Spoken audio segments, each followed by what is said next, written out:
Okay, thank you. Oh.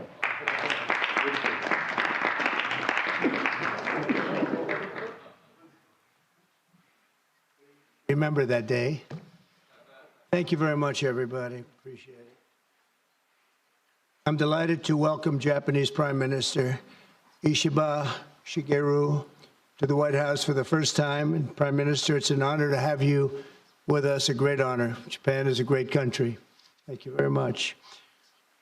Japan is strong and proud. It's a nation that is home to one of the great civilizations in the history of the world. For nearly 80 years, the American-Japanese people have enjoyed a friendship like few others. We've had a great friendship across the vast ocean, and we found ourselves united by bonds of history, commerce, culture, mutual admiration, and great respect. After our meeting today, I'm confident that the cherished alliances between our two countries and others also will continue to flourish long and into the future. The military cooperation between the United States and Japan is one of our closest security partnerships, and it's one of the closest we have anywhere in the world. Our service members work together every day to defend our common interests. Japan is committed to double its defense spending by 2027 compared to my first term. They've invested a lot of money because of my first term. We worked on that very hard with Shinzo, the great Shinzo Abe.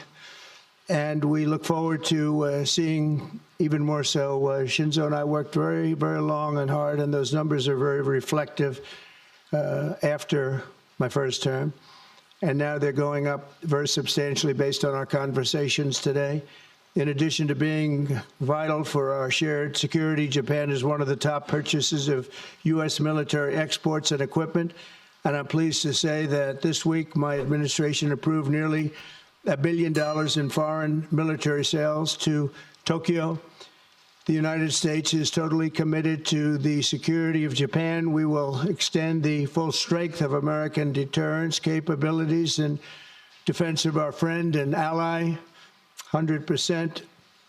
In the years to come, the Prime Minister and I will be working closely together to maintain peace and security, and I also say peace through strength, and all over the Indo-Pacific. And to that end, we also remain committed to the effort I began in my first term to ensure safety and stability on the Korean Peninsula. Prime Minister Ishiba and I spoke long and hard about a vital economic relationship between our two countries and the continuance of that relationship. The United States and Japan trade over $300 billion in goods and services each year. Japan has invested nearly $800 billion, and that's going to go up very, very substantially in the coming months, more than any other country. And they're going to have some competition. We have a lot of people coming in and investing in the United States. I think the feeling throughout the world has never been stronger about this country. As a result of our victory in 2024, the presidential election, the Japanese investment and technology giant SoftBank announced plans to invest between $100 and $200 billion. And we have many other companies investing that number, higher than that number, some a little bit less, but we have trillions of dollars of investment pouring into our country now that you didn't have just a short while ago. Today, our teams discussed how our two nations can do even more to stay on the cutting edge of artificial intelligence, along with the quantum computing, semiconductors, and other critical technologies. And they're coming out. The problem with technology, that kind, it's obsolete in about 2 days, so we have to start all over again. Doesn't last long. We agreed to cooperate even more closely to combat the Chinese economic aggression, which is quite aggressive.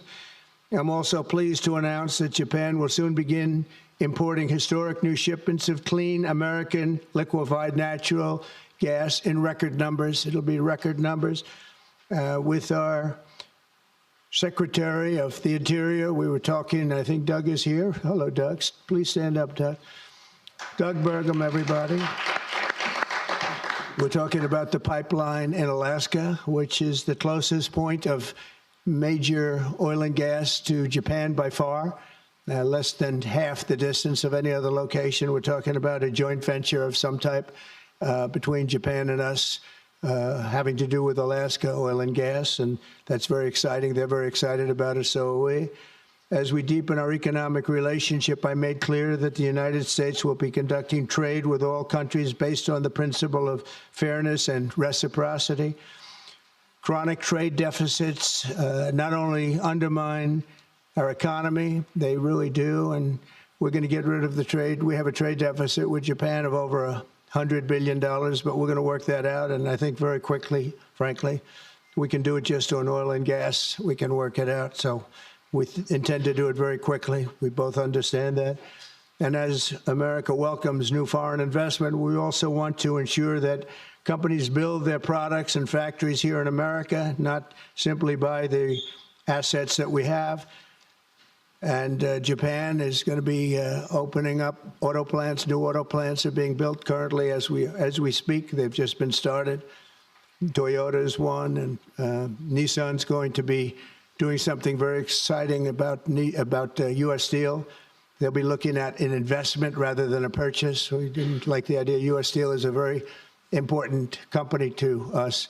It was the greatest company in the world for 15 years, many years ago, 80 years ago. And we didn't want to see that leave. And it wouldn't actually leave, but the concept, psychologically not good. So they've agreed to invest heavily in U.S. Steel as opposed to own it. And that sounds very exciting. And we're going to meet with Nissan next week, the head of Nissan, very great company. And they'll work out the details. I'll help. I'll be there to mediate and arbitrate. And I had the privilege of working closely with the great Prime Minister, as you know, and you know him very well, Shinzo Abe, the longest-serving Prime Minister in Japan's history. Likewise, I expect that this Prime Minister is going to be a great one. I really believe that he's going to be a great one. I've gotten to know him for not long, but I can see what they have. He's got the qualities of greatness. He's going to do a fantastic job for Japan and for the Japanese people. And I'd like now to invite the Prime Minister to say a few words, and then we'll take some questions. Mr. Prime Minister, thank you. Thank you very much. Mr. President Trump, I would like to sincerely thank you for inviting me to the White House today, immediately following your inauguration. I also thank you for your very warm hospitality. I have come to Washington, D.C. with the hope of having a face-to-face meeting and deepening our mutual understanding at this early date with President Trump, who is now leading the United States, the most important country for Japan's diplomacy and security, and aligning our perspectives and visions that Japan and the United States should pursue. What should we do to advance the national interests of both of our countries in synergy and to realize peace and prosperity in the Indo-Pacific? I am convinced that the answer lies in further strengthening the strong and unwavering Japan-U.S. alliance to achieve a free and open Indo-Pacific. President and I concurred to strengthen the deterrence and response capabilities of the alliance and to work closely in addressing strategic challenges that both countries are facing in this region.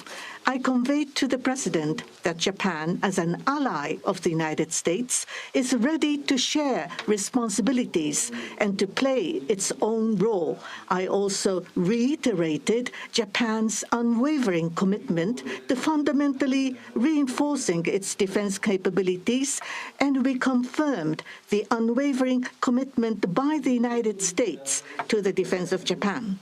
We reaffirmed that Article 5 of the Japan-U.S. Treaty of Mutual Cooperation and Security applies to the Senkaku Islands, with half of the world's population in approximately 60% of the world's GDP, the Indo-Pacific serves as the engine of growth and vitality for Japan, the United States, and the world. President and I also concurred that the United States and Japan will make further efforts in a wide range of areas, working hand in hand together to realize a free and open Indo-Pacific. In this context, we also concurred to further advance cooperation of the multi-layered networks of the like-minded countries, including the Quad and trilateral cooperation with the Republic of Korea and the Philippines. We also discussed Japan-United States cooperation to bring about growth and prosperity. Economic cooperation, including on economic security, is important from the perspective of strengthening alliance cooperation. Japan is the closest economic partner of the United States and has been the world's largest investor in the United States for 5 consecutive years. Also, with the inauguration of President Trump, the momentum for Japanese companies to invest in the United States is growing even stronger. Today, I conveyed my willingness to cooperate together to elevate Japan's investment in the United States to an unprecedented amount of $1 trillion. President Trump and myself also concurred to elevate the Japan-U.S. partnership to an even higher level through improving business environment and increasing bilateral investment and employment, strengthening each other's industries, leading the world in developing advanced technologies such as AI and leading-edge semiconductors, and strongly promoting efforts to harness the energy of the growing market in the Indo-Pacific region. We also confirmed that we will cooperate to strengthen energy security between the two countries, including increasing exports of United States liquefied natural gas to Japan in a mutually beneficial manner. Regarding foreign exchange, as in the first Trump administration, close discussions will continue between Japanese and the U.S. finance ministers, who are experts in this field. We also held candid discussions on challenges the Indo-Pacific region is facing. We confirmed that we are resolved not to allow unilateral attempts to change the status quo by force or coercion, and to oppose such attempts in the East and South China Seas in order to fully defend a free and open Indo-Pacific.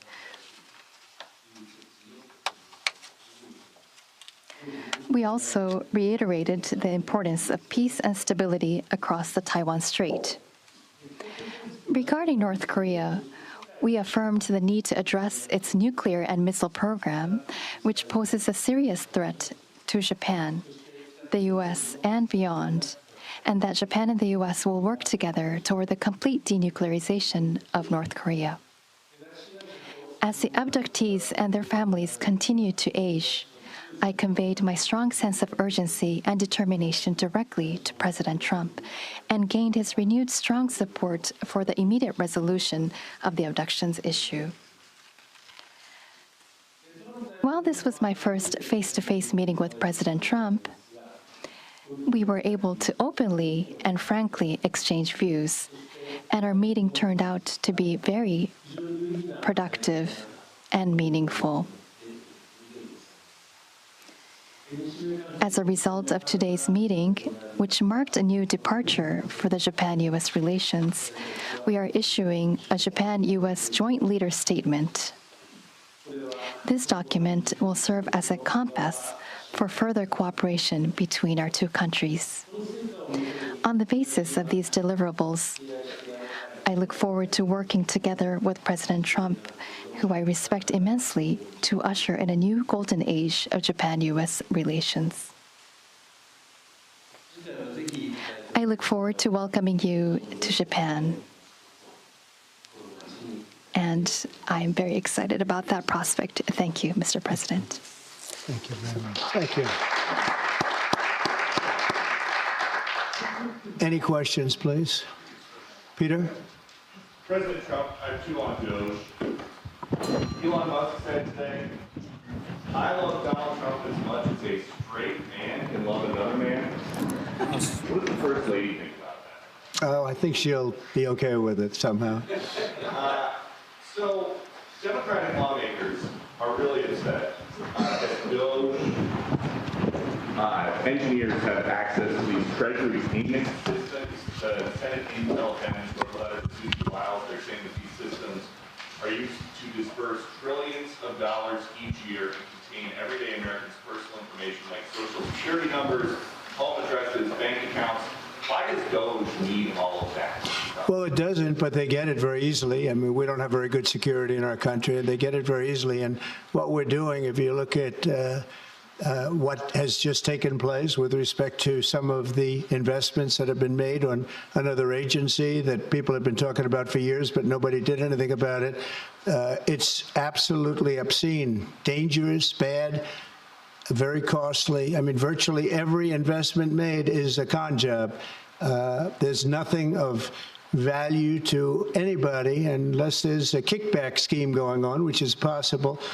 And we're going to be doing more and more of that. We're going to be looking at Department of Education. We're going to be looking at even our military. We're going to be looking at tremendous amounts of money, Peter, being spent on things that bear no relationship to anything and have no value. We're talking about trillions of dollars. It will be, in the end, trillions of dollars being absolutely wasted and perhaps illegally. I would say certainly in many cases illegally, but perhaps illegally overall. And I'm very proud of the job that this group of young people, generally young people, but very smart people, they're doing. They're doing it at my insistence. It would be a lot easier not to do it, but we have to take some of these things apart to find the corruption. We found tremendous corruption. You mentioned the Department of Education. What did you think when you saw Democratic lawmakers trying to get into the Department of Education earlier today? Oh, I see the same ones. I see Maxine Waters, a lowlife. I see, you know, all these people. They don't love our country. They don't love our country. We want great education. So they rank 40 countries in education. We're ranked dead last, dead last. But the good news is we're number one in one category. You know what that is? Cost per pupil.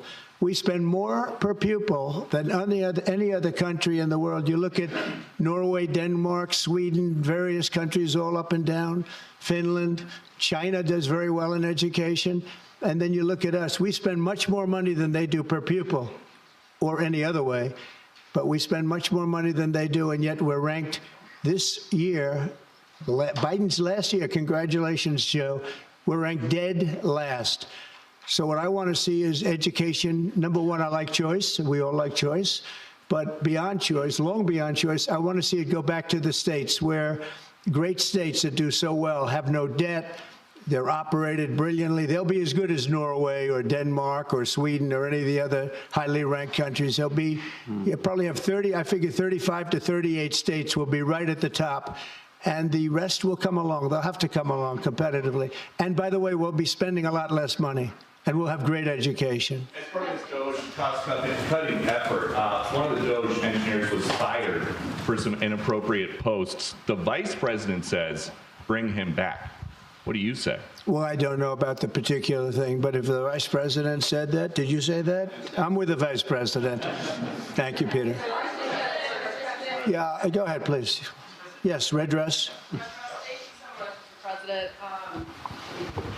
Just how strong do you want Japan's military to be? And do you specifically hope that their increased military spending will deter China and North Korea? What did you talk about that today? Well, I want our military to be the strongest. I also don't mind spending so much money on the military because we build it here. It's made in the USA, all made in the USA. We have, you know, I rebuilt our military during my first term. Did a great job. We left some of it behind in Afghanistan, stupidly. There was no reason for that, but it was still, as much as it was billions and billions of dollars, but it was a small part of it. But we're going to have the strongest military by far.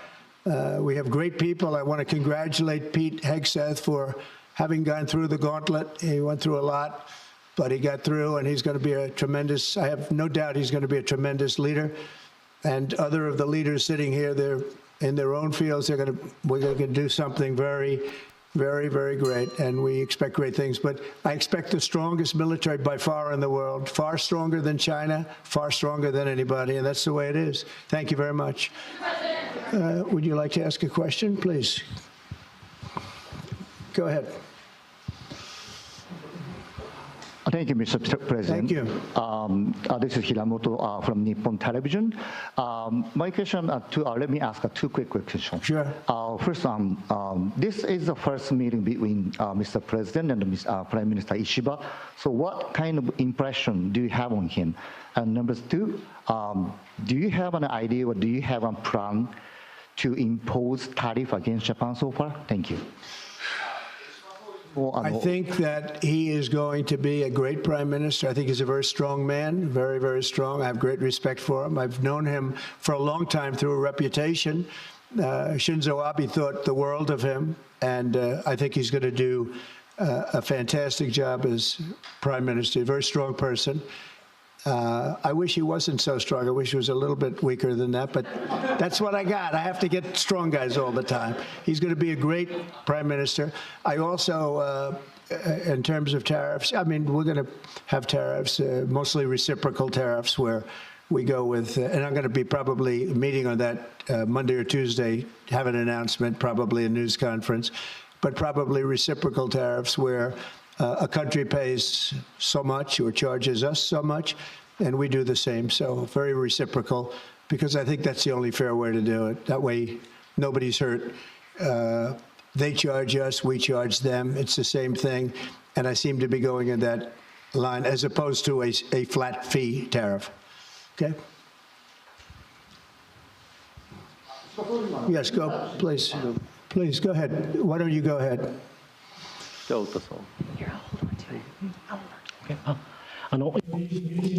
This is Ota from Yomiuri Shimbun newspaper. I have a question for Prime Minister Ishiba. So this is your very first summit meeting. What was your impression of President Trump? Were you able to build a good relationship of trust and confidence? In Northeast Asia, there are many challenges, China, North Korea, and so forth.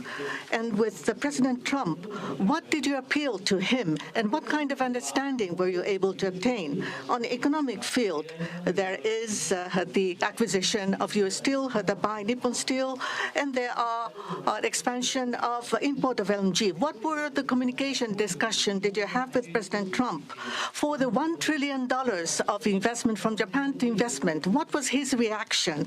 What about your communication on tariff front? This is the first time that I met with President Trump in person.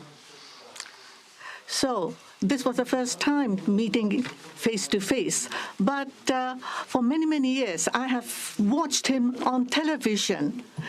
So it was quite I was so excited to see such a celebrity on television, to see in person.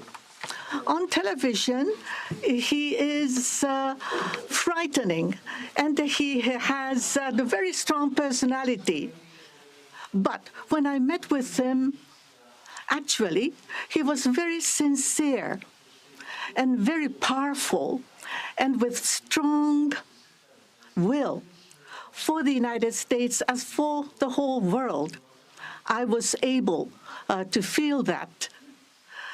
This is not the sort of polishing or trying to suck up to him. For the world peace and for the regional stability that both of our countries need to play our role and make our endeavors and responsibility. As for the increase of our defense expenditures, it is not that we are told by the United States to do so.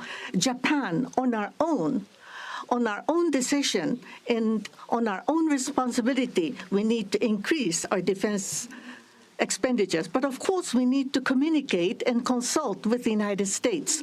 But the responsibility is with Japan, and the decision is with Japan. Now, on the tariffs, that if it is mutually beneficial, tariffs need to be set. And as for Japan, as Mr. President has introduced to us, An unprecedented investment will be made from Japan to the United States, and so many jobs will be created. So $1 trillion is the target. And this will be to the benefit of the United States, but also to the benefit of Japan as well. Investment is mutually beneficial. So be it with the U.S. Steel, as Mr. President says, it is not acquisition, it is investment. So the Japanese technology will be provided, and the better quality products will be manufactured in the United States, and the U.S. Steel will make products which will contribute not only to the United States and Japan, but also to the whole world. It is not one-sided. It will be reciprocal. It will be mutually beneficial. And I believe we were able to share on this, and that is the biggest result that I have seen today. Thank you very much. Go ahead, please. Yeah. I wanted to ask you about that U.S. Steel deal. So you're saying that is this a restructuring of the deal that's happening, and then will you approve? They're doing it as an investment, no longer a purchase. Okay. I didn't want it purchased, but investment I love. And they're going to do a big investment, subject to getting the deal done. And that's they'll be something doing you a would big. approve? Where the US, I'm okay with that, sure. And for the Prime Minister, what was your argument to the President related to U.S. Steel? And one more on tariffs, Mr. President, if I could. You said on tariffs that you'd like them to be reciprocal, back and forth. What was the reception from the Japanese Prime Minister when you said that, or when you talked Well, about we didn't discuss tariffs too much. We really discussed many other things, including the pipeline in Alaska, which I think is going to be maybe the most exciting thing with Doug and Chris. We discussed that at length, the pipeline. I mean, it seemed to be of great interest to them. It's we have potentially more oil and gas than in Saudi Arabia, just in Alaska. We have the most of any country in the world. It's a big asset for the United States, but we haven't used it. We go to Venezuela, we go to other places to take oil and gas, and we have more than anybody. It's an amazing phenomenon that took place over the last 4 years. Nobody understands it, including the people that were in charge of it. They had no clue what they were doing. So it was a big problem. They were surprised actually too. They were saying why didn't they wouldn't sell them LNG. They wouldn't sell it. Japan wanted to buy LNG, and Biden wouldn't sell it. And I'm trying to figure that one out. Maybe it was the environment. You might answer that question. He's curious about that himself, I think. Thank you very much. If you want to answer that, you may, about LNG, that the United States wouldn't sell you LNG.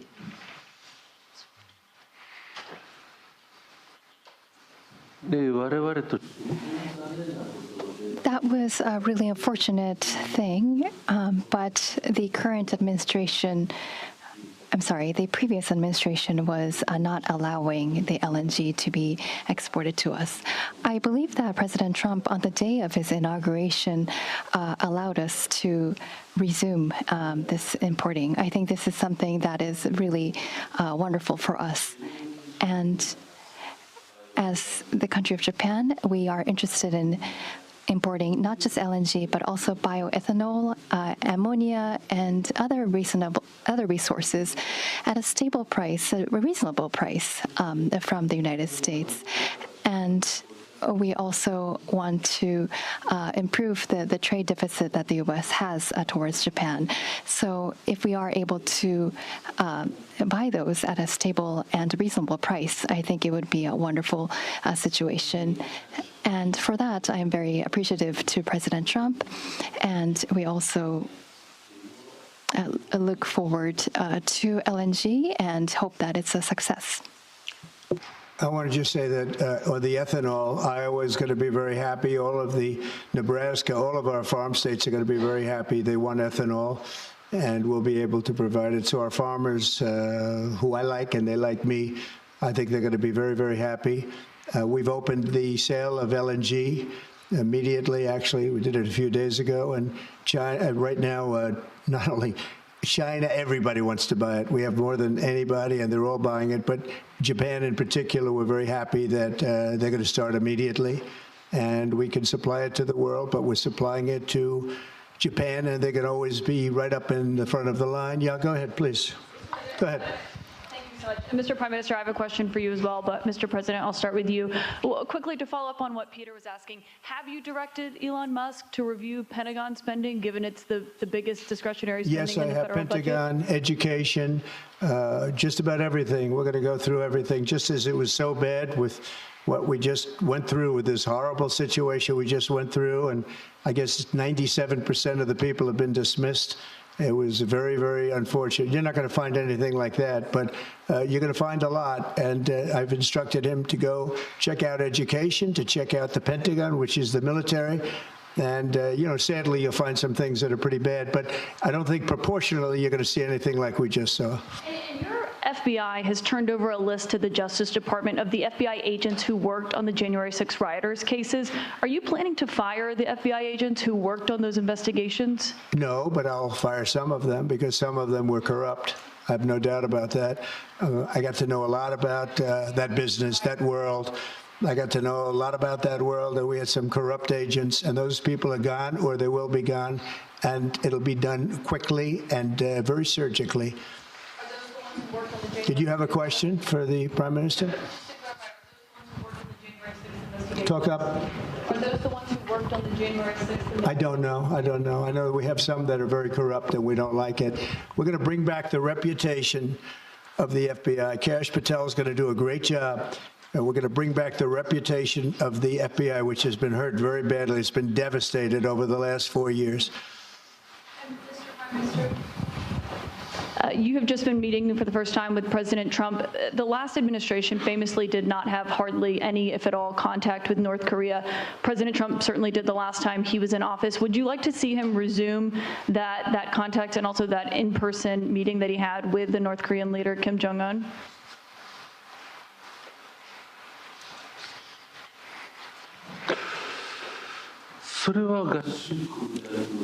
That is something that the United States needs to determine on its own, and it's not something that we should request. Having said that, but for example, in Vietnam or Singapore, the President of the United States,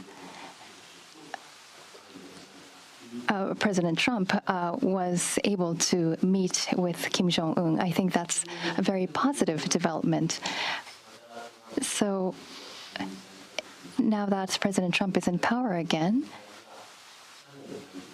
if we are able to move towards resolving issues with the North Korea, I think it would be great. And of course, for us, that includes not only denuclearization, but also resolving the abductee issue.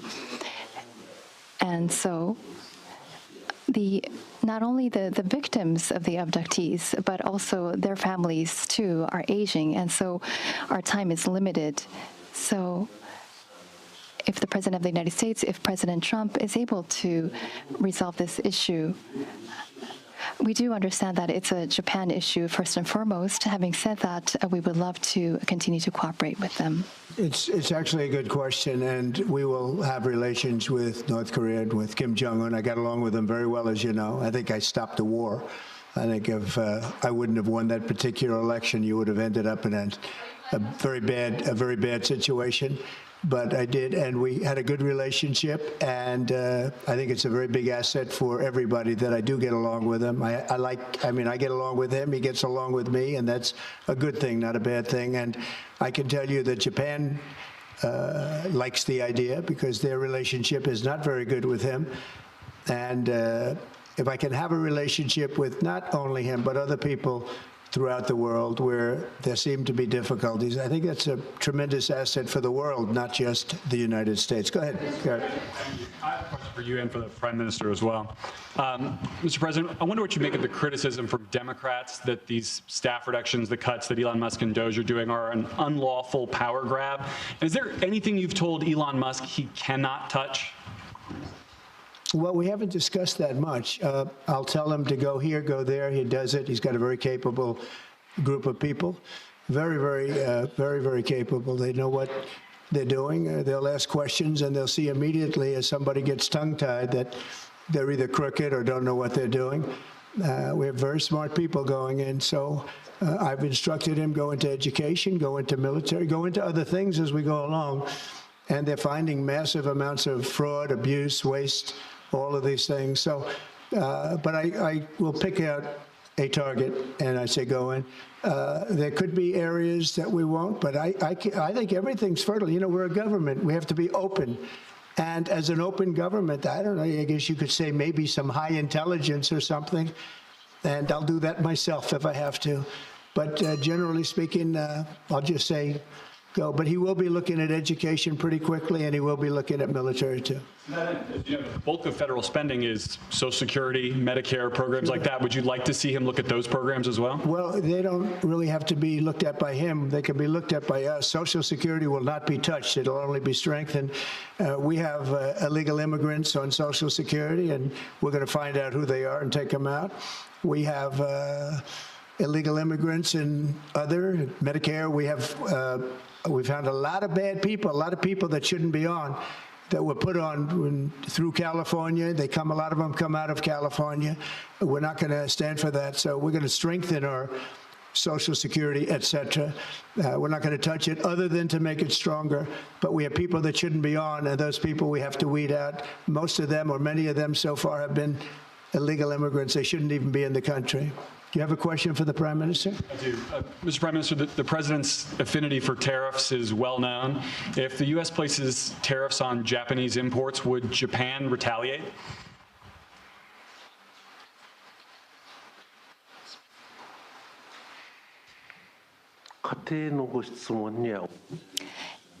I am unable to respond to a theoretical question. That's the official answer that we have. That's a very good answer. Very good answer. Wow. That's very good. He knows what he's doing. Thank you very much, everybody. Thank you. Thank you.